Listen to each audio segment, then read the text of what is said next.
Marcus Thornfield stood in the marble lobby of his downtown headquarters, the morning sun casting geometric shadows through the floor-to-ceiling windows. At 42, he had built an empire from nothing, transforming a small tech startup into a multinational conglomerate worth billions. Yet all his wealth couldn't fill the void left by his wife's death 3 years ago, or so he believed. The young woman approached him with determination etched across her features. Her name was Zara Mitchell, a data analyst who had worked in his company's research division for only 6 months. Most employees avoided direct contact with the CEO, but something urgent burned in her eyes as she intercepted him near the elevator. "Mr. Thornfield, I need to speak with you privately," she said, her voice steady despite the audacity of her request. Marcus's security detail moved to intervene, but he raised a hand to stop them. Something in her demeanor suggested this wasn't a typical employee complaint or pitch. They retreated to a nearby conference room, glass walls providing transparency, while the closed door offered privacy. Zara didn't waste time with pleasantries. She placed a tablet on the table between them, her fingers trembling slightly as she pulled up a series of photographs and documents. "Your wife is still alive," she said simply, the words hanging in the air like a thunderclap.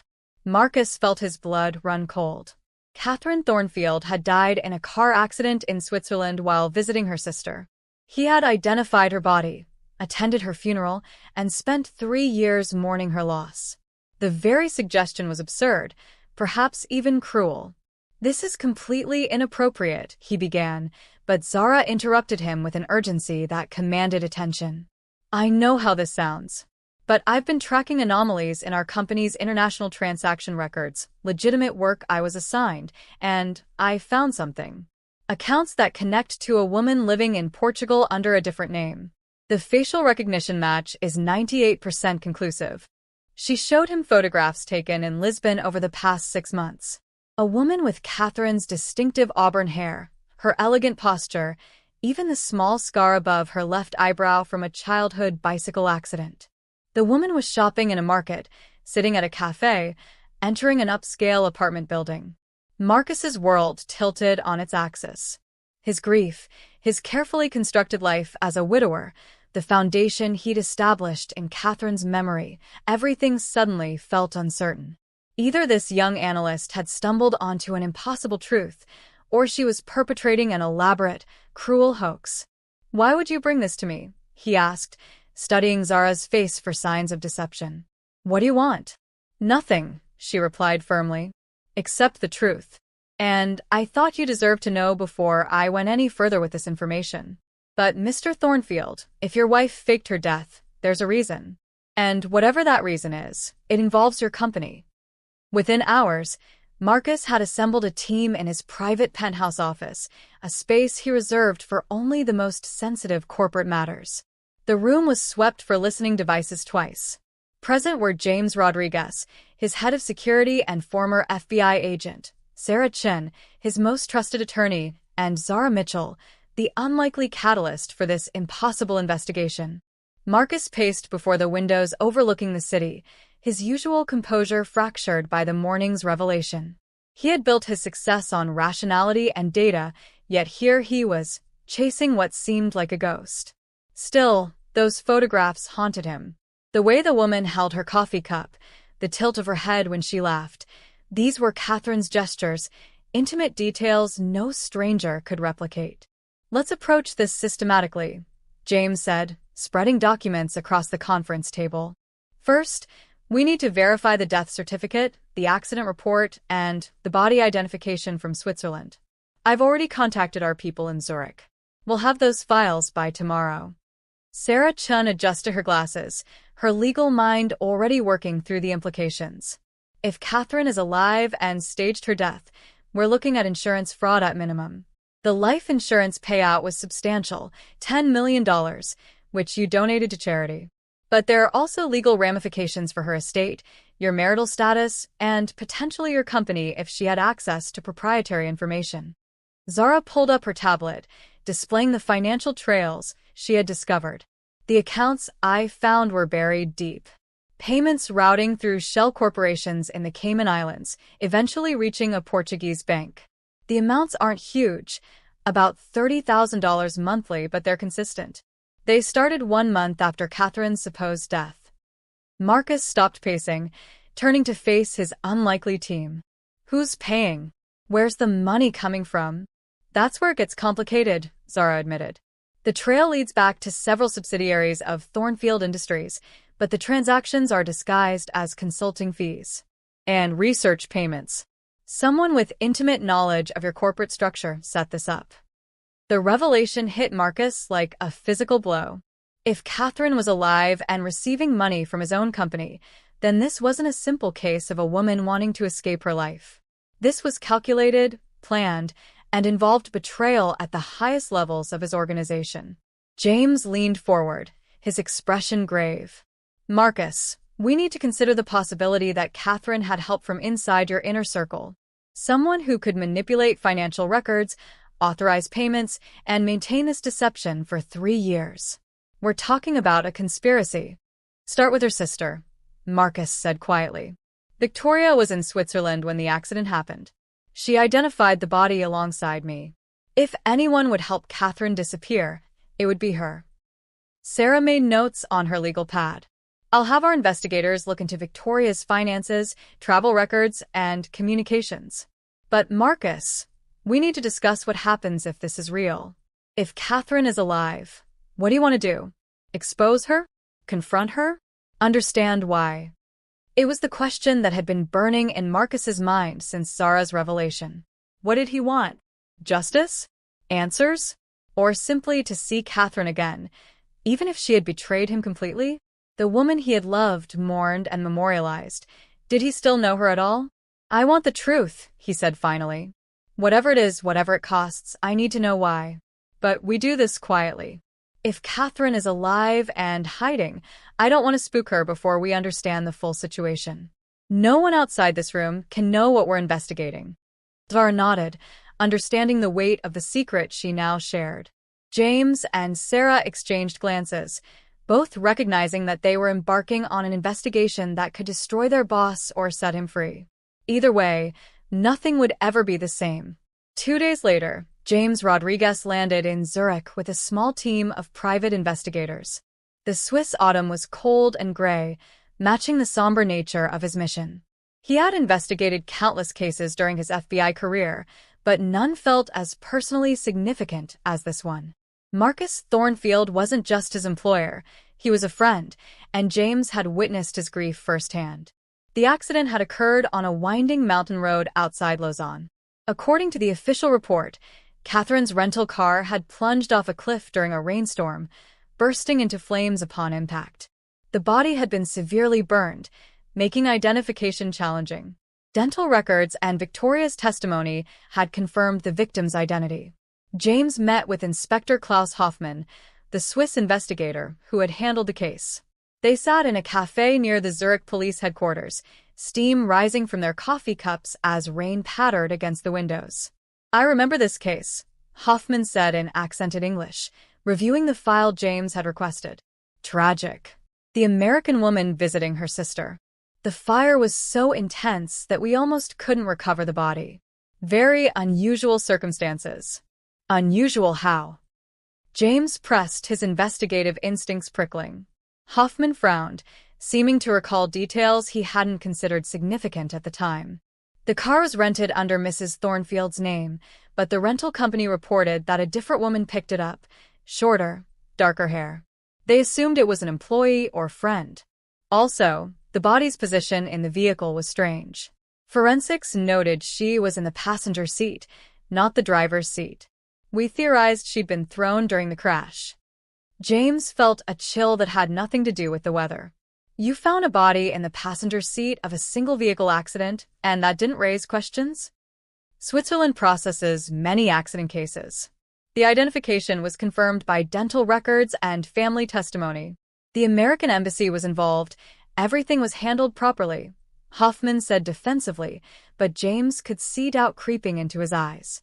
Why are you reopening this now? New evidence suggests Catherine Thornfield may be alive, James said carefully, watching the inspector's reaction. I need to see those dental records and the coroner's report. What James discovered in the Swiss archives sent him immediately to a secure phone call with Marcus. The dental records used to identify Catherine's body had been provided by Victoria Ashworth, Catherine's sister, from a private American dentist. But when James cross-referenced them with Catherine's actual dental records from her New York dentist, records Victoria presumably didn't know Marcus would access, they didn't match.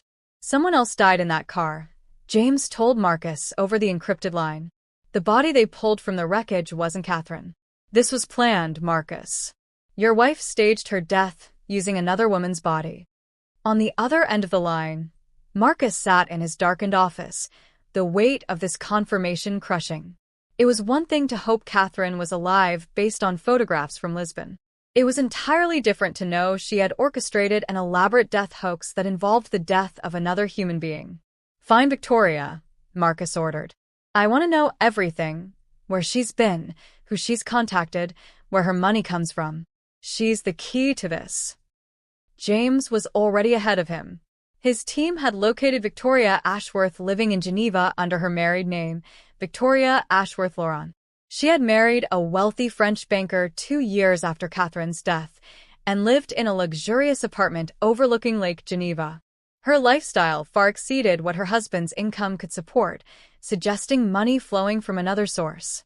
Meanwhile, back in New York, Zara Mitchell was conducting her own investigation. She had discovered that the shell companies funneling money to Portugal weren't just paying Catherine's living expenses. They were also funding research into advanced medical technologies, specifically treatments for genetic disorders and rare diseases. When Zara brought this information to Marcus, another piece of the puzzle fell into place. Catherine's younger brother, Andrew, had died from a rare genetic condition when Catherine was 23. It had devastated her, and she had told Marcus once that she would give anything to prevent another family from experiencing such loss. What if this isn't about betraying you? Zara suggested carefully. What if she's funding research she couldn't pursue openly? Maybe there's something she discovered, something that made her believe she had to disappear? Marcus wanted to believe there was a noble explanation, but the evidence of deception was overwhelming. Catherine hadn't just left. She had allowed him to grieve, to suffer, to rebuild his life around her absence. Whatever her reasons, that cruelty was undeniable. Keep digging, he told Zara. Follow the research money. Find out what she's funding and why it required her to fake her death. Victoria Ashworth Laurent's world came crashing down when James Rodriguez appeared at her Geneva apartment on a crisp October morning. She had been preparing for a charity luncheon, dressed in an elegant cream-colored suit that probably cost more than most people earned in a month. When she opened the door and saw the man she recognized from Catherine's wedding photos, her carefully composed expression faltered for just a moment, but it was enough. We need to talk about your sister, James said simply, not waiting for an invitation before stepping into the ornate foyer. Victoria's husband was away on business, and her housekeeper had been conveniently given the day off. James had made certain they would be alone. Victoria recovered her composure quickly, a skill she had clearly perfected. My sister is dead, Mr. Rodriguez. I don't know what you think you're doing here, but this is harassment. I should call my lawyer. Please do, James replied, settling into a leather armchair without permission. I'm sure they'll be interested to hear about the dental records you provided to Swiss authorities, the ones that didn't actually belong to Catherine. Or we could discuss the monthly transfers you've been receiving from accounts connected to Thornfield Industries. Your choice. The color drained from Victoria's face. She sank onto the sofa across from him, her hands trembling as she clasped them in her lap. For a long moment, she said nothing, and James could see the internal struggle playing out behind her eyes. Finally, she spoke, her voice barely above a whisper. She made me promise never to tell. She said if Marcus ever found out, it would ruin everything. Where is she? James demanded, leaning forward. Where is Catherine? Victoria's composure crumbled entirely. Tears streamed down her face, smearing her carefully applied makeup. I can't tell you. You don't understand what's at stake. Catherine didn't want to leave Marcus. She loved him. But she had no choice. There's always a choice, James said coldly. She let him believe she was dead. She let him grieve.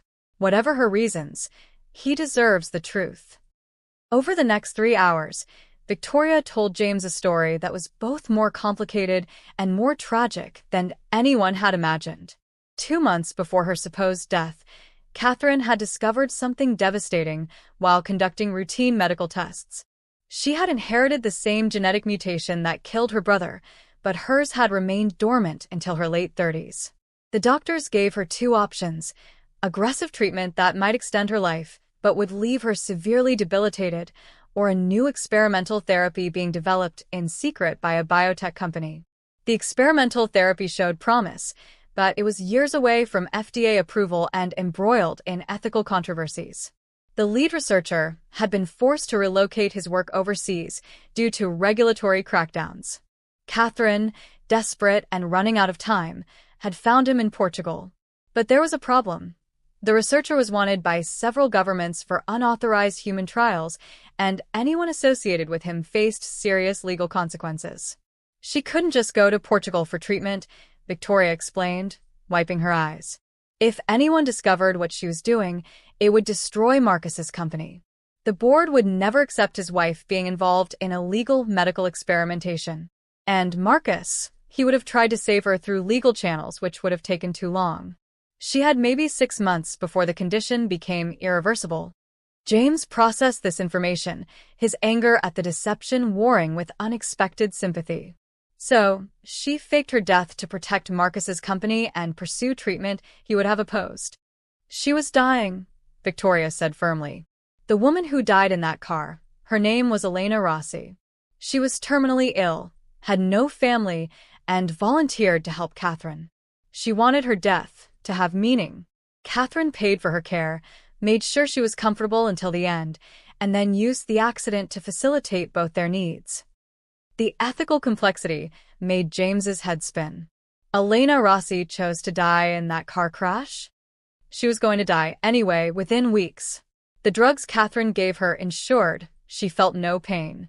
And her death allowed Catherine to access potentially life-saving treatment while protecting the man she loved from an impossible choice.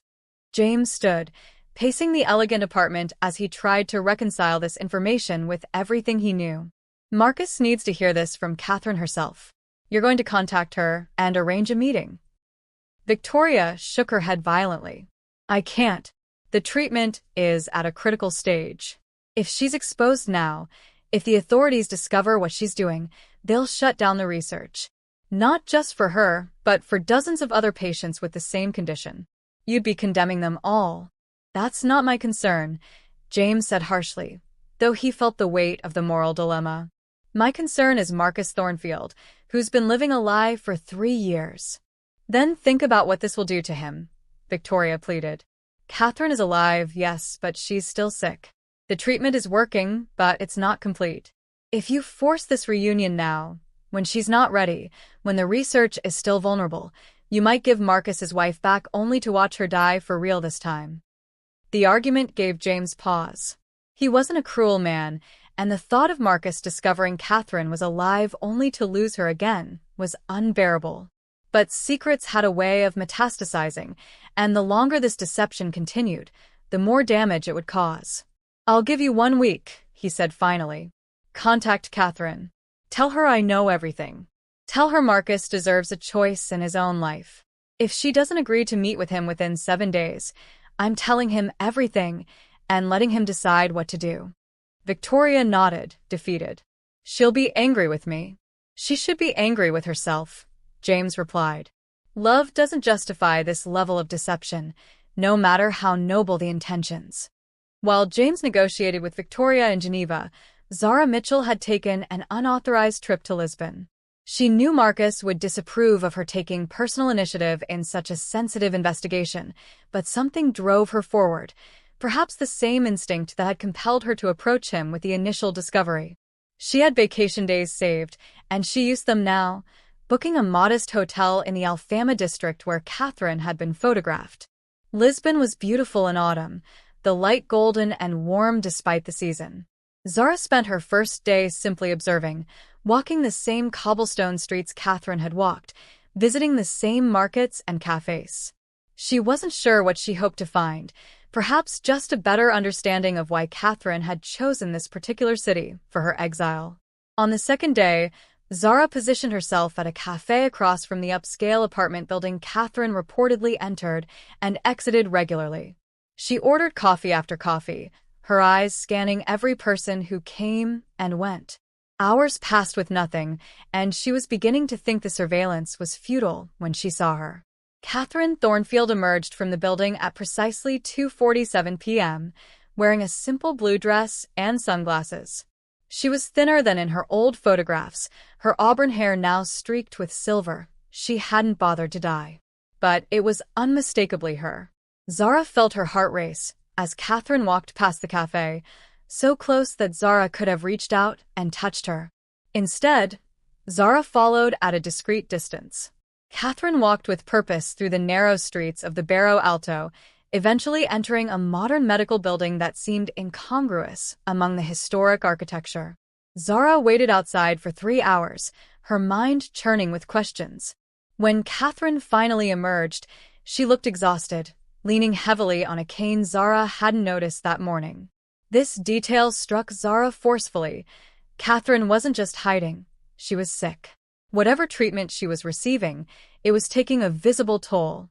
Zara's anger at the deception softened into something more complicated. She thought about Marcus's grief, but also about Catherine's desperation. There were no villains here, she realized, only people making impossible choices. Zara followed Catherine back to her apartment, then returned to her hotel to compile her observations. She documented everything: the medical building's address, Catherine's physical condition, the time she came and went, even the small grocery store where she stopped to buy fresh fruit. But Zara also began researching the medical building itself. What she discovered was startling. The building housed the European branch of Advanced Genetic Therapeutics, a research company that had been forced out of the United States 5 years ago due to controversies over their experimental protocols. They specialized in gene therapy for rare inherited disorders, exactly the kind of treatment that might save someone with Catherine's condition. The lead researcher was Dr. Antonio Silva, a brilliant but controversial figure in the medical community. He had published groundbreaking papers on genetic interventions, but had also been accused of moving too fast, of prioritizing results over patient safety. He was either a visionary or a reckless cowboy, depending on who was asked.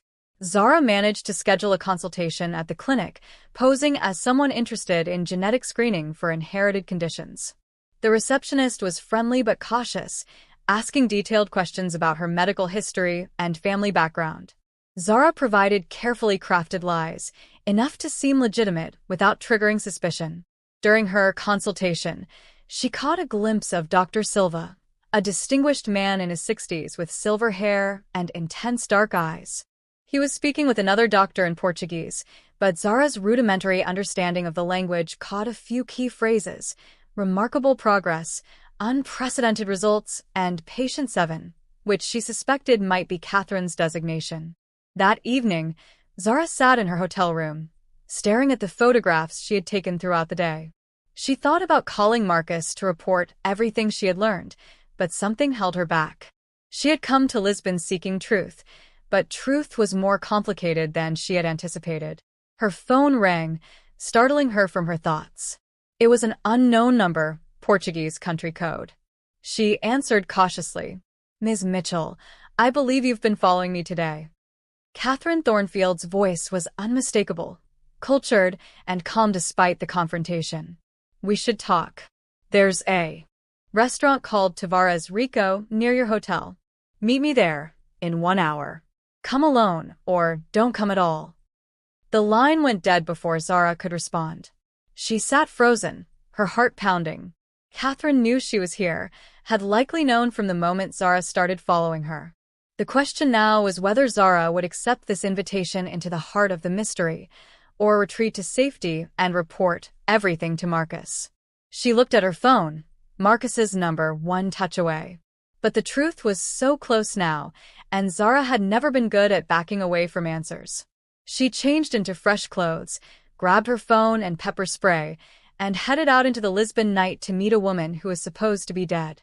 The restaurant was elegant and intimate, with soft lighting and quiet conversation humming throughout.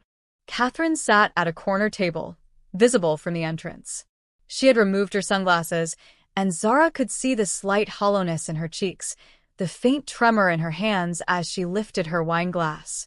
This was a woman fighting for her life. "Thank you for coming," Catherine said as Zara sat down. "I imagine you have many questions." "I think Marcus is more," Zara replied carefully. "He deserves answers, Mrs. Thornfield." Catherine smiled sadly. "I'm not Mrs. Thornfield anymore. That woman died 3 years ago. I'm Catherine Almeida now, just another expatriate seeking treatment far from home. And you're right, Marcus deserves answers. But the truth is complicated, and I'm not ready for him to know it. Not yet." "When will you be ready?" Zara challenged. "He's been grieving you for 3 years." "I know," Catherine whispered, tears welling in her eyes. "Do you think I don't know what I've cost him? Every day I wake up and wonder if I made the right choice. But then I look at the other patients here, people who are alive because of this research, and I remember why I did this." Zara leaned forward. "Then help me understand. Make me see why this was worth destroying the man who loved you." And Catherine began to talk. Catherine's story unfolded over dinner, each revelation more heartbreaking than the last. She spoke of discovering her genetic condition during a routine medical screening Marcus had insisted she take after her 38th birthday. He had been worried about her chronic fatigue and occasional dizzy spells, attributing them to stress. Neither of them expected the genetic time bomb the tests would reveal. "The doctors called it Ashworth-Leuron syndrome," Catherine explained, the bitter irony not lost on her that the condition bore her sister's married name through pure coincidence. "It's incredibly rare. Only about 200 documented cases worldwide.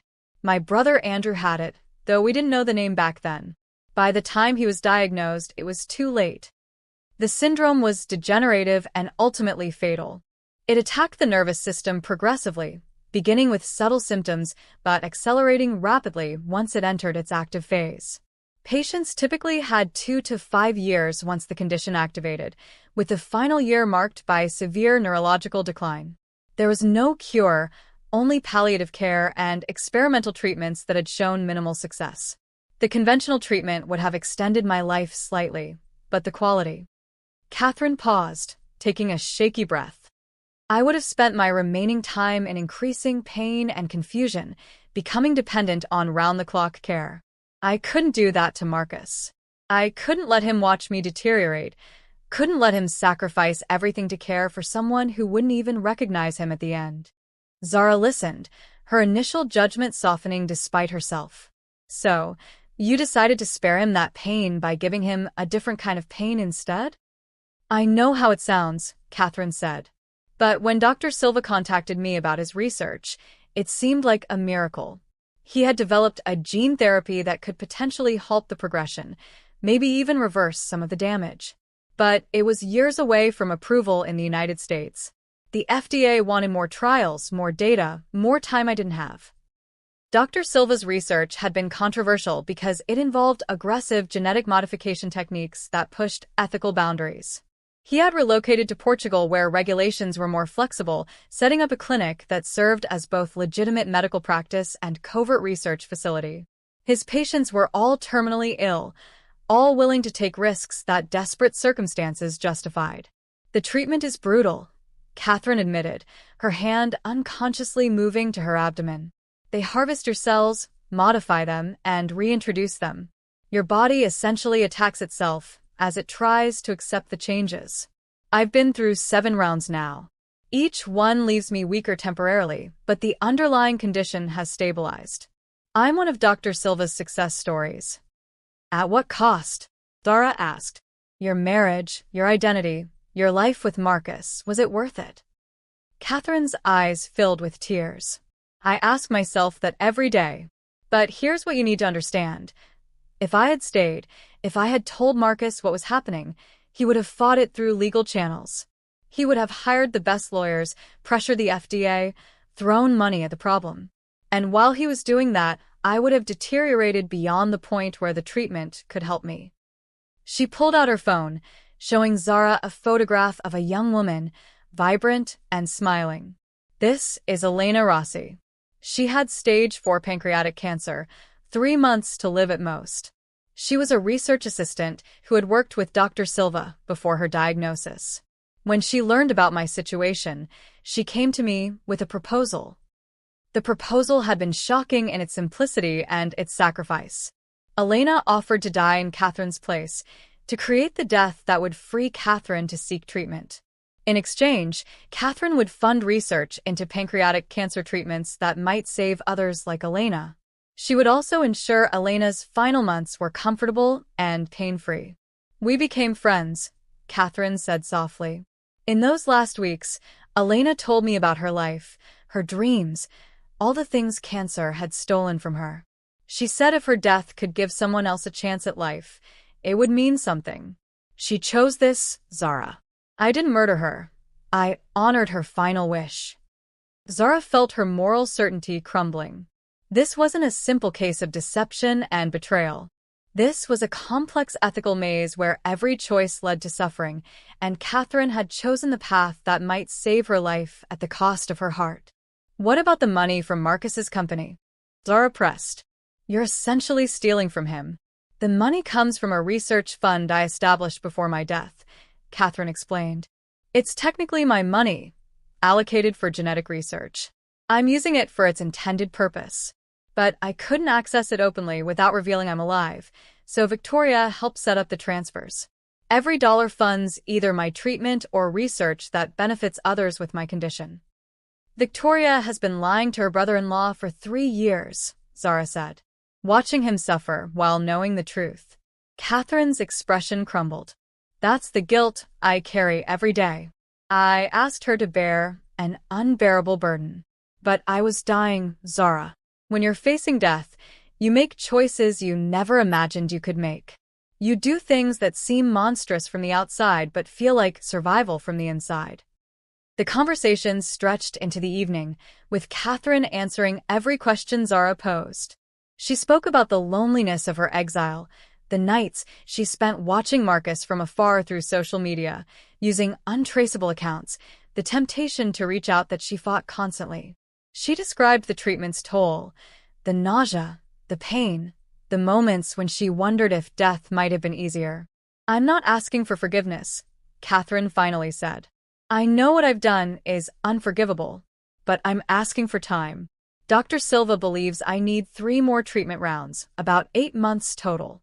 After that, I'll either be cured or I won't. If the treatment succeeds, I can think about what comes next. If it fails... She left the sentence unfinished. Zara sat back, overwhelmed by the weight of what she had learned. She thought about Marcus, about his right to know the truth, about the choice that had been stolen from him. But she also thought about Catherine's desperate gamble for survival, about Elena's sacrifice, about the other patients whose lives hung in the balance if this research was exposed prematurely. James Rodriguez knows, Zara said finally. He's given Victoria 1 week to convince you to meet with Marcus. If you don't, he's telling Marcus everything. Catherine closed her eyes, accepting this inevitability. Then I suppose the choice is no longer mine to make. Will you tell Marcus about tonight? About what I've told you? Zara considered the question carefully. I think that decision needs to be yours. But Catherine, you need to understand, whatever happens, you can't keep running from this.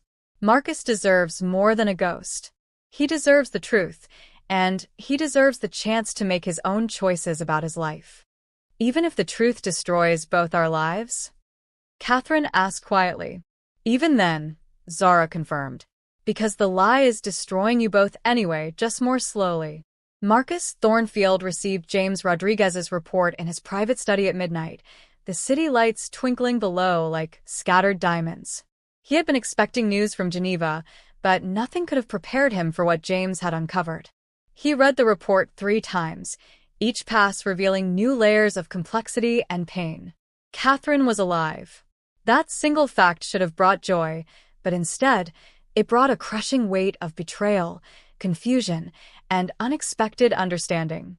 The woman he had loved, mourned, and memorialized had chosen to leave him, to let him grieve, to let him rebuild his life around her absence. Yet she had done so not from malice, but from a desperate attempt to survive while protecting him. The ethical calculus made his head spin. Could he fault her for choosing experimental treatment over certain death? Could he condemn her for trying to spare him the agony of watching her deteriorate? Yet she had also denied him the choice, decided unilaterally that his grief was preferable to his informed participation in her struggle. That presumption felt like its own form of betrayal. His phone rang, James calling from Geneva. Marcus answered immediately. "I've spoken with Victoria," James reported. "She's agreed to facilitate a meeting with Catherine, but there are conditions. Catherine wants to finish her current treatment cycle, which will take another 3 weeks. She's afraid that emotional stress could compromise the therapy's effectiveness." 3 weeks, Marcus repeated, the words tasting bitter. She's been gone for 3 years, and now she wants 3 more weeks. "Marcus, there's something else you need to know," James said carefully. "Zara Mitchell is in Lisbon. She went there on her own initiative and met with Catherine last night. She's on her way back now, but she has information you need to hear directly from her." Marcus felt a flash of anger at Zara's unauthorized investigation, but it was quickly overwhelmed by urgent curiosity. "What did Catherine tell her?" "That's not my story to share," James replied. "But Marcus, I need you to prepare yourself. The truth is more complicated than you imagine. Catherine made terrible choices, but she made them for reasons that they matter. They don't excuse what she did, but they matter." After hanging up with James, Marcus sat in silence, his mind churning through impossible scenarios. He tried to imagine Catherine sick, desperate, facing death alone in a foreign country. He tried to understand how the woman he had known, strong, ethical, compassionate, could have orchestrated such an elaborate deception. The cognitive dissonance was overwhelming. Zara Mitchell arrived at his office early the next morning, looking exhausted but determined. She carried a tablet filled with photographs and notes from her Lisbon expedition. Marcus offered her coffee, which she accepted gratefully, and they sat in the informal seating area of his office rather than across his imposing desk. "I need you to listen to the entire story before you judge," Zara began. "Because every time I think I understand it, I discover another layer." She told him everything: Elena Rossi's sacrifice, Dr. Silva's controversial research, Catherine's deteriorating condition, the impossible choice between slow death and risky exile. She showed him photographs of Catherine looking frail and determined, entering the medical building with a cane she tried to hide from public view. She described their dinner conversation, Catherine's guilt and determination in equal measure. Marcus listened in silence, his expression unreadable. When Zara finished, he stood and walked to the window, his back to her as he processed everything. "She decided I wasn't strong enough to handle the truth," he said finally, his voice tight with controlled emotion. "She decided that protecting me from pain was more important than trusting me with reality. That's what hurts most. Not that she left, but that she didn't believe in me enough to include me in the decision." "She was dying," Zara said softly. "Fear does things to us. It makes us protect the people we love in ways that end up hurting them." Marcus turned back to face her. "Did she ask about me? Want to know how I was doing?" Zara nodded. "She watches you from afar. She knows about the foundation you started in her memory, the genetic research grants you fund. She said every achievement you've had in the past 3 years felt like a knife to her heart because she couldn't celebrate with you. She's been living in her own prison, Marcus. Just a different one than you imagined." "A prison of her own making," Marcus said harshly, then immediately regretted the words. Zara was right. The situation was too complex for simple judgments.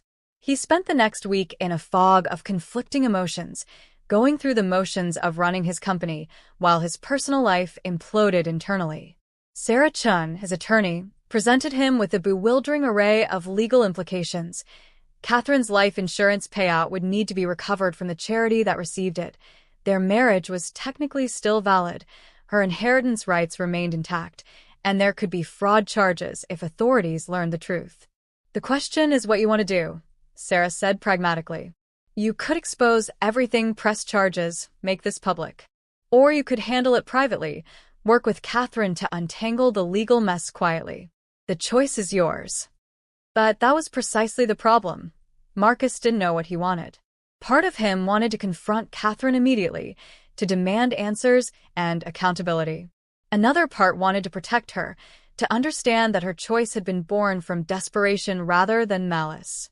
And a small, frightened part of him wanted to turn back time, to return to the simple grief of believing she was dead rather than facing the complicated pain of knowing she had chosen to leave.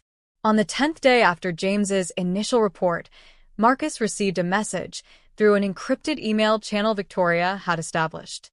It was from Catherine, her first direct communication with him in 3 years. Marcus, I know you know the truth now. I know you're angry, confused, and hurt. You have every right to be all those things and more. I won't insult you with apologies or excuses. I made choices that affected both our lives, and I made them without your input because I was terrified and dying and convinced I was protecting you. I was wrong to make those choices alone. I'm asking now for something I should have asked 3 years ago, the chance to talk, to explain, to let you decide what happens next. I'll be in New York in 2 weeks. If you want to see me, I'll be at the apartment we used to share, the one you kept but never sold. If you don't come, I'll understand. Either way, you deserve the truth face to face. Catherine. Marcus read the message repeatedly, analyzing every word choice, every implied emotion. The apartment she mentioned was a brownstone in Brooklyn where they had lived before his company became successful, before they moved to the Manhattan penthouse. He had kept it as a rental property, unable to sell the place where they had been happiest. Now she was using it as neutral ground for a reunion that terrified him. 2 weeks. He had 2 weeks to decide if he wanted to see the woman who was both his wife and a stranger, who was both victim and architect of their shared tragedy. 2 weeks to prepare for a conversation that would either destroy him completely or offer some path toward healing he couldn't yet imagine. The Brooklyn brownstone looked exactly as Marcus remembered it, the autumn leaves collecting on the front steps where he and Catherine used to sit with morning coffee. He had arrived 30 minutes early, unable to bear waiting any longer at his office. His security detail waited in cars down the block. James had insisted on the protection, though Marcus suspected it was more for emotional support than physical safety. Marcus used his key to enter, the familiar creak of the door triggering a cascade of memories. They had bought this place when they were young and ambitious, before wealth had insulated them from ordinary life. The furniture was different now, rented to various tenants over the years, but the bones of the space remained unchanged. The exposed brick wall where Catherine had wanted to hang a gallery of photographs. The kitchen window that caught morning light perfectly. The bedroom where they had dreamed about their future. He was standing in that bedroom, lost in memory, when he heard the front door open. Catherine's footsteps on the stairs were slower than he remembered, more cautious. When she appeared in the doorway, he felt his breath catch. She was both achingly familiar and shockingly changed. Thinner, yes, with silver streaking her auburn hair. But it was her eyes that struck him most. They carried a weariness he had never seen before, a depth of experience that spoke of suffering and survival. She wore a simple gray dress and held herself carefully, as though uncertain of her welcome. "Hello, Marcus," she said softly, her voice the same voice that had haunted his dreams for 3 years. Catherine. Her name felt strange on his tongue, a word he had said countless times to her grave, never expecting to say it to her living face again. "You look different. Dying and trying not to die will do that," she replied with a hint of her old dry humor, then immediately regretted the flippancy. "I'm sorry. I don't know how to do this. What do you say to your husband after faking your death for 3 years? "The truth might be a good start," Marcus said, his voice harder than he intended. "Though I suppose that's asking a lot." Catherine flinched but nodded, accepting the rebuke. "You're right. You deserve all the truth, all the ugly details I've been too cowardly to share." "Can we sit?" "Standing takes more energy than it used to." They moved to the living room, sitting on opposite ends of the sofa, like polite strangers rather than people who had once known every inch of each other. Catherine began to speak, her words echoing and expanding on what Zara had already told him, but with new emotional depth. She described the terror of her diagnosis, sitting in the doctor's office hearing her own death sentence. She had left that appointment and walked through Central Park for hours, trying to find courage to tell Marcus. But every time she rehearsed the conversation, she saw his face crumbling, saw their future dissolving into doctor's appointments and hospital rooms, and inevitable grief. "I researched the condition obsessively," she said. "I read every case study, every treatment outcome. And they were all the same: slow decline, cognitive deterioration, eventually a shell of the person you used to be. My brother Andrew, in the end, he didn't know any of us. He was trapped in a body that was failing him, aware enough to be terrified, but not enough to understand why. I couldn't do that to you, Marcus. I couldn't let you watch me become that. So, you decided I'd rather watch you die instantly in a car crash?" Marcus challenged, his anger finally surfacing. "You thought that was better?" "I thought it was cleaner," Catherine admitted. "One moment of sharp grief instead of years of watching me slip away. And yes, I also thought it would protect your company. Can you imagine the field day the press would have had? Tech billionaire's wife pursues illegal medical treatment. Your board would have forced you out, your competitors would have destroyed you, and all while you were trying to care for me. That should have been my choice to make." Marcus's voice rose, 3 years of suppressed grief and anger erupting. "You don't get to decide what I can handle, what I'm willing to sacrifice. Did you think so little of our marriage that you couldn't trust me with the truth?" Catherine's eyes filled with tears. "I thought so much of our marriage that I couldn't bear to see it end in a hospital room with you hating the burden I'd become. And maybe I was a coward, Marcus. Maybe I couldn't face my own deterioration, and letting you think I was dead was easier than watching myself disappear in your eyes." The rawness of her admission cut through his anger. Marcus stood, pacing the room as he tried to process the impossible tangle of emotions.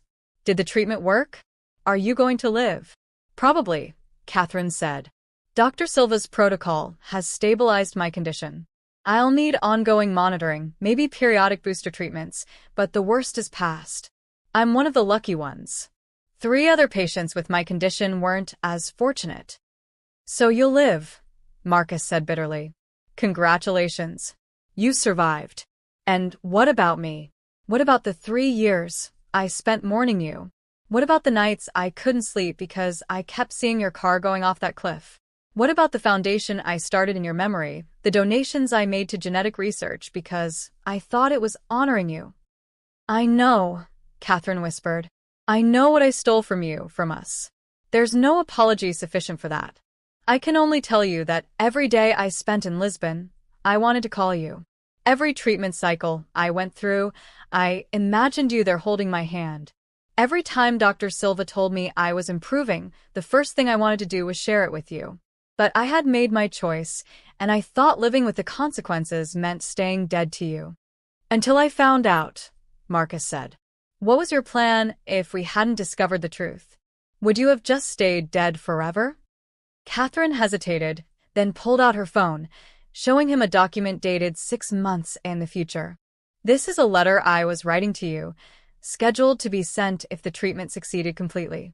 I was going to tell you everything, let you decide whether you wanted me back in your life or wanted me to stay disappeared. I just needed to know I was going to survive before I disrupted your life again." Marcus read the letter, his heart breaking at the words Catherine had poured into it: love, regret, explanation, and the terrifying vulnerability of asking for forgiveness she knew she didn't deserve. It was dated for April, still months away. "You were going to make me wait even longer," he said. "I wanted to come back whole, not broken," Catherine explained. "I didn't want you to take me back out of pity or obligation. I wanted to be strong enough that you could choose me freely, knowing what I'd done and why." They sat in silence for a long moment, the weight of 3 years of separation and deception pressing down on them both. Finally, Marcus spoke, his voice raw with emotion. "I don't know if I can forgive you. I don't even know if I want to. You broke something between us that might not be fixable. But I also can't deny that I understand why you did it, even if I think you were wrong. And I can't deny that some part of me is grateful you're alive, even though another part of me is furious at you for putting us both through this." "What do you need from me?" Catherine asked. "What would help?" "Time," Marcus said. "Space to process this. Maybe therapy, definitely therapy. And honesty, Catherine. No more secrets, no more decisions you make for both of us without including me. If we're going to have any chance of moving forward, you need to treat me like an equal partner in this relationship, not someone you need to protect from hard truths. Catherine nodded, tears streaming down her face. I can do that. I will do that. Marcus, I know I don't have the right to ask for another chance, but I'm asking anyway. Not now. Not until you're ready, but someday. Can we try to find our way back to each other? Marcus looked at her, really looked at her for the first time since she walked through the door. He saw the woman he had fallen in love with, changed by suffering but still fundamentally Catherine. He also saw a stranger who had kept devastating secrets and made choices that had altered both their lives irreparably. How did you reconcile those two realities? I don't know, he said honestly. Ask me again in 6 months. Maybe by then I'll have an answer. It wasn't forgiveness, but it wasn't rejection either. It was the beginning of something painful and uncertain, but real. Catherine accepted it with a gratitude that spoke of how little she had expected even this much grace. The weeks following the reunion passed in a strange limbo. Catherine returned to Lisbon to complete her treatment while Marcus remained in New York, trying to navigate the wreckage of their shared deception. They spoke twice a week on video calls, awkward conversations that circled around the enormous elephant in the virtual room, their marriage, their future, the question of whether what they had broken could ever be repaired. The legal complications proved as messy as Sarah Chen had predicted. The life insurance payout had been donated to the Genetic Research Foundation, which Marcus had established in Catherine's memory. Technically, the insurance company could demand restitution from the foundation, creating a public scandal that would expose everything. Marcus and Sarah spent weeks negotiating a quiet settlement, essentially having Marcus personally reimburse the insurance company from his own funds to keep the matter private. This is costing you $12 million to cover up your wife's fraud, Sarah pointed out during one particularly frustrating negotiation session. You could walk away. File for divorce on grounds of abandonment and fraud. You'd be justified. I know, Marcus said, signing another agreement. But I'm not ready to make that choice yet. And Catherine's right that a public scandal would hurt more than just us. The research she funded has led to breakthroughs that are helping other patients. Destroying that work to punish her feels like cutting off my nose to spite my face. The money was the easy part. The emotional toll was far more complex. Marcus found himself in therapy 3 times a week, trying to untangle his feelings about Catherine's betrayal and survival. His therapist, Dr. Rebecca Foster, helped him navigate the contradiction of being simultaneously grateful Catherine was alive and furious at her for leaving. Grief and joy aren't mutually exclusive, Dr. Foster explained during one session. You can be happy she survived while still mourning the 3 years you lost together. You can understand why she made her choices while still being angry that she made them without you. Human emotion is sophisticated enough to hold multiple contradictory truths simultaneously. Marcus also had to deal with the small circle of people who knew the truth. James Rodriguez maintained professional discretion but couldn't hide his disapproval of Catherine's actions. Victoria, Catherine's sister, reached out to Marcus with tearful apologies for her role in the deception. Marcus found he couldn't summon much anger toward her. Victoria had been caught between loyalty to her dying sister and honesty to her brother-in-law, an impossible position no one should have to occupy. Zara Mitchell presented a more interesting complication. She had been the catalyst for uncovering the truth, driven by a sense of justice that Marcus appreciated even as it complicated his life. They had several long conversations about ethics, choice, and the gray areas where right and wrong blurred together. Do you regret telling me? Marcus asked her during one such conversation, sitting in his office late at night when the rest of the building was empty. Zara considered the question carefully. I regret the pain it's caused you. But no, I don't regret the truth. You deserve to know. Living a lie, even a comfortable one, is still living a lie. What would you do if you were me? Marcus asked. Would you take Catherine back? I don't know, Zara admitted. Love and trust are different things. You clearly still love her, or this wouldn't hurt so much. But can you trust her again? That's the real question. and only you can answer it. Meanwhile, in Lisbon, Catherine completed her final treatment cycle. Dr. Silva declared her condition stabilized, the genetic therapy having successfully halted the syndrome's progression. She would need monitoring and occasional booster treatments, but she was, for all practical purposes, cured. It was the outcome she had gambled everything to achieve. But the victory felt hollow. Catherine sat in her Portuguese apartment, surrounded by the half-life she had built in exile, and realized she had no idea what came next. She had spent 3 years focused solely on survival, on making it through each treatment cycle, on proving that her desperate gamble had been worth it. Now that she had succeeded, she faced a different kind of uncertainty. She couldn't simply return to her old life. Marcus had made it clear that forgiveness, if it came at all, would take time. Her identity as Catherine Thornfield was legally complicated. She was both dead and alive, her marriage both valid and voidable. She had no job, no home in the United States, no clear role to step into. The woman who had died in that Swiss car crash couldn't simply be resurrected without consequences. Dr. Silva offered her a position at his research clinic, helping other patients navigate the same impossible choices she had faced. The work was meaningful, using her experience to guide others through desperate times. But it also meant staying in Lisbon, staying separated from Marcus, staying in the liminal space between her past and an uncertain future. Catherine called Marcus to discuss the job offer, their scheduled conversation extending far beyond their usual careful half-hour. "Would you stay in Portugal?" Marcus asked, unable to keep the disappointment from his voice. "I don't know what else to do," Catherine admitted. "I can't just show up in New York and resume my old life. We both know that. But I also can't just disappear again. I thought maybe if I built something here, something meaningful, it would give me purpose while we figure out whatever we're figuring out." Marcus was silent for a long moment. "I've been offered a chance to expand Thornfield Industries into European markets. My board has been pushing for it for years, and I've always resisted because it would mean spending significant time abroad. But if I took the opportunity, I could base operations in Lisbon. We could be in the same city without the pressure of immediately resolving our relationship." It was the first time either of them had suggested a concrete path forward.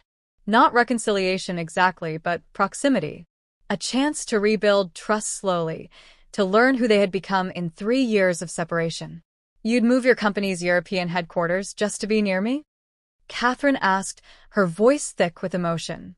"I'd be making a sound business decision," Marcus replied carefully. "The Lisbon tech scene is growing, Portugal offers tax incentives for research and development, and it positions us well for EU markets. The fact that my wife happens to be living there is a bonus consideration." Catherine laughed, a real laugh for the first time in their conversation. "A bonus consideration. Marcus Thornfield, you are the most emotionally constipated man I have ever known, and I say that with deep affection. I learned from watching you fake your own death rather than have an uncomfortable conversation about dying." Marcus shot back, but there was warmth in his voice. It was the first moment of genuine connection they had shared since the reunion, a glimpse of the partnership they used to have. Both of them felt it and fell silent, afraid to acknowledge it in case it disappeared. "I think I'd like it if you came to Lisbon," Catherine said finally. "Not as my husband, not yet, but as Marcus. The man I love, even though I hurt him terribly. The man I need to prove myself to one day at a time." "One day at a time," Marcus repeated. "I can do that." 6 months later, Marcus Thornfield stood in the Lisbon offices of Thornfield Industries Europe, watching the sun set over the Tagus River. The expansion had been challenging but successful, opening new markets and opportunities his company had never explored. But the professional achievement paled compared to the personal journey he had undertaken. He and Catherine had been dating, an absurd word for a married couple, but it was the only term that fit their situation. They met twice a week for dinner, once a week for a longer outing to museums or concerts, and they talked daily on the phone. They were courting each other like new lovers, learning each other again, discovering who they had become through trauma and separation. It was painfully slow progress. Marcus still struggled with trust, finding himself analyzing Catherine's words for hidden meanings or undisclosed truths. Catherine wrestled with guilt, sometimes paralyzed by the weight of what she had done. They both attended therapy, individual and couples counseling, trying to build a foundation strong enough to support the complicated structure of their relationship. But there were good moments, too. The time Catherine laughed so hard at one of Marcus's terrible jokes that wine came out her nose. The afternoon they spent at a street market, Catherine teaching Marcus Portuguese phrases while he butchered the pronunciation. The evening Catherine had a small health scare, and Marcus sat with her through the night, holding her hand and proving that he could be there through the hard moments, that he wouldn't run from difficulty the way she once had. Zara Mitchell had taken a position with Thornfield Industries Europe, her talent for uncovering hidden patterns making her invaluable to the expansion. She and Catherine had developed an unlikely friendship, both women understanding that truth, however painful, was preferable to comfortable lies. "How are you doing with all this?" Zara asked Marcus one day as they reviewed quarterly reports. "Really doing," not the corporate answer. Marcus considered the question. "I'm learning that healing isn't linear. Some days I wake up and I've forgiven her completely. Other days I'm furious all over again. But I'm here, and she's here, and we're trying. That's more than I thought we'd have 6 months ago." The breakthrough came on an ordinary Tuesday evening. Marcus and Catherine were cooking dinner together in his Lisbon apartment, a ritual they had established, dividing kitchen duties while discussing their days. Catherine was chopping vegetables when the knife slipped, cutting her finger. It wasn't deep, but it bled dramatically, and Catherine instinctively moved toward the sink. Marcus was there before she took 2 steps, grabbing her hand, applying pressure, wrapping it in a clean towel. His response was automatic, protective, the muscle memory of years of caring for each other overriding conscious thought. And in that moment, both of them realized something had shifted. "I'm okay," Catherine said softly, looking up at him. "It's just a small cut." "I know," Marcus replied, but he didn't let go of her hand. "Catherine, I need to tell you something." She waited, her heart racing, uncertain what was coming. "I've been holding back," Marcus said, "protecting myself from being hurt again. And that's fair, I needed that protection. But I think I'm ready to stop protecting myself quite so much. I think I'm ready to try being married to you again." Catherine's eyes filled with tears. "Are you sure? Because Marcus, I can't promise I won't make mistakes. I can't promise I'll always make the right choices. But I can promise I'll never exclude you from important decisions again. I'll trust you with the hard things, even when I'm scared." "That's all I need," Marcus said. "The promise to try. We'll both make mistakes, but we'll make them together instead of in isolation." They kissed then, tentative at first, then with the accumulated passion of 6 months of restraint. It wasn't the fairy tale ending where everything was instantly perfect. They still had therapy sessions to attend, legal complications to untangle, and years of rebuilding trust ahead of them. But it was a beginning or perhaps a continuation of something that had been tested and had survived. Dr. Silva attended their small recommitment ceremony 3 months later, held in a private garden overlooking Lisbon. Victoria was there, crying tears of joy and relief. James Rodriguez served as Marcus's best man, having grudgingly accepted that sometimes people deserve second chances. Zara was Catherine's maid of honor, representing the unexpected catalyst that had brought truth to light. The ceremony was simple, the vows they wrote more honest than their first wedding had been. Catherine promised transparency and trust. Marcus promised patience and forgiveness. They both promised to choose courage over comfort, to face difficulty together rather than apart. "I can't promise we'll live happily ever after," Catherine said during her vows. "But I can promise that whatever life brings, I'll face it with you. No more running. No more secrets. Just us, figuring it out together." Marcus responded with his own vow. "I can't promise I won't sometimes remember the pain you caused. But I can promise to remember that you're human, that you were scared, that you made mistakes from a place of love even when those mistakes hurt me. I choose you, Catherine. Not the idealized version I mourned. but the real, flawed, complicated woman standing in front of me. As they exchanged rings, new ones, symbolizing their new beginning, both of them felt the weight of the past 3 years begin to lift. The pain didn't disappear. Healing doesn't work that way. But it transformed into something they could carry together instead of separately. In the months that followed, Catherine and Marcus built a life that honored both their past and their future.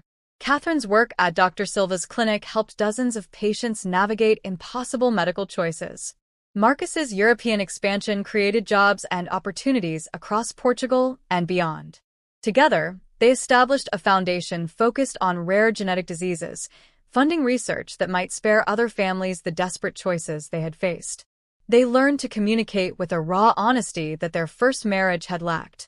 When Catherine felt scared or overwhelmed, she told Marcus instead of hiding it. When Marcus felt his trust wavering, he spoke about it rather than letting resentment fester. It wasn't easy. Sometimes these conversations were painful, even explosive, but they were real in a way their previous relationship had never been. One evening, nearly a year after Catherine's return, they sat on their apartment balcony watching the sunset paint Lisbon in shades of gold and rose. Catherine leaned against Marcus's shoulder, his arm wrapped around her waist, both of them quiet in the comfortable silence they had rediscovered. "Do you ever regret it?" Catherine asked suddenly. "Finding out I was alive. Sometimes I wonder if you were better off with the clean grief of believing I was dead." Marcus considered the question seriously, as he always did with Catherine's vulnerable moments. "I won't lie and say this has been easy. But no, I don't regret the truth.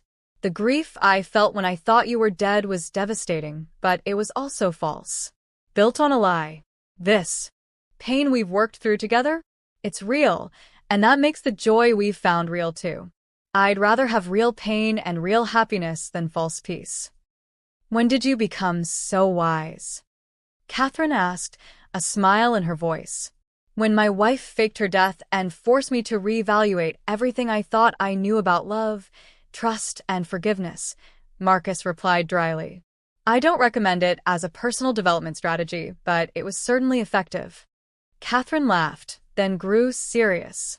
"Thank you, Marcus, for giving me another chance. For being willing to rebuild when it would have been easier to walk away. For loving the imperfect, selfish, desperate woman I turned out to be instead of the perfect memory you could have kept." "Thank you for coming back," Marcus replied. "For choosing to live, even when it meant making impossible choices. For being brave enough to face me after everything. For being willing to do the hard work of rebuilding trust." They sat in silence for a while longer, watching the lights of Lisbon begin to twinkle as darkness fell. Somewhere in the city below, Dr. Silva was treating another desperate patient, giving them the same chance at survival that Catherine had received. Somewhere, Zara was probably working late, her dedication to truth unchanged. Somewhere, Victoria was finally sleeping peacefully, no longer carrying the burden of her sister's secret. And in that apartment overlooking the Tagus River, Marcus and Catherine Thornfield sat together, two imperfect people who had chosen each other twice, once in love's first flush, and again after love had been tested by impossible choices and devastating consequences. Their story wasn't a fairy tale. It was messy, more painful, more complicated than that. But it was real, and it was theirs, and that was enough. "Marcus," Catherine said softly. "Yes, I love you. I know I've said it before, but I want you to know I love you with a certainty I didn't have the first time we married. I love you knowing all the ways I could lose you. I love you having experienced life without you. And that makes it more precious than anything." Marcus tightened his arm around her, pressing a kiss to the top of her head. "I love you too. All of you. The parts I've always known and the parts I'm still discovering. The choices you made that I agreed with, and the ones I didn't. The woman you were and the woman you've become. All of it." And in that moment, sitting together as the Portuguese night embraced them, they both felt something they hadn't experienced in years. Peace. Not the false peace of ignorance, but the hard-won peace of two people who had walked through fire and emerged on the other side, scarred but together. their story didn't end there, of course. Life continued with its complexities and challenges, its joys and sorrows. But they faced it together, with honest hearts and hard-won wisdom, building a future on the foundation of truth rather than comfortable lies. And if their happiness was more complicated than the simple ending of a fairy tale, it was also more real, more earned, more precious for having been claimed rather than simply given. In the end, the black girl's revelation, Zara's determination to expose the truth, had been both a destruction and a creation. It had destroyed the comfortable fiction of Catherine's death and the clean grief Marcus had learned to carry. But it had also created an opportunity for something more authentic, a relationship built on truth, forgiveness, and the daily choice to love someone not despite their flaws, but inclusive of them. And perhaps that was the real ending or beginning, the understanding that love isn't about perfection or easy choices. It's about showing up, telling the truth, offering forgiveness, and choosing each other again and again, even when it's hard. Especially when it's hard. As the stars emerged over Lisbon, Marcus and Catherine sat together, their intertwined fingers a promise and a proof that some love stories don't end with death, but transform through it, emerging stronger and truer on the other side.